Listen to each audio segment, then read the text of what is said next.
વિધાનસભાનું સત્ર હજી પત્યું નથી. આ વિધાનસભાના સત્ર પૂર્વે આ આરોગ્યના કર્મચારીઓએ રાજ્યની સરકારને વિનંતી કરેલી કે અગાઉની અમારી હડતાલ દરમિયાન જે નક્કી થયું હતું કે અમને ટેકનિકલ ગણવા કે કેમ, આનો તમે રિપોર્ટ આપો. રાજ્ય સરકારે એક તપાસ કમિટી નીમી અને એ તપાસ કમિટીએ કહ્યું કે આ બધા જ મલ્ટીપર્પઝ હેલ્થ વર્કર, FHW બધા એ ટેકનિકલ ગણાય. આવા કર્મચારી 20,000 છે. રાજ્ય સરકારનું એ હડતાલ સમેટતી વખતે કમિટમેન્ટ હતું કે હવે જો તમને ટેકનિકલ ગણવામાં આવ્યા તમને ટેકનિકલ પ્રમાણેનો લાભ આપીશું.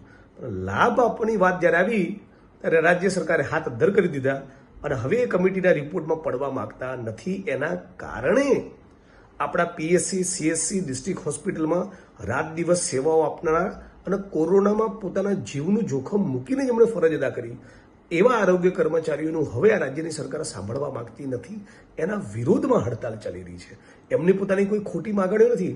એટલે કેટલાક લોકો જે ખોટું ચિત્ર ઊભું કરવાની કોશિશ કરી છે એમને ખાસ વિડીયોના માધ્યમથી જણાવું, એમની માગણીઓ એકદમ ઉચિત, ન્યાયી અને વાજબી છે.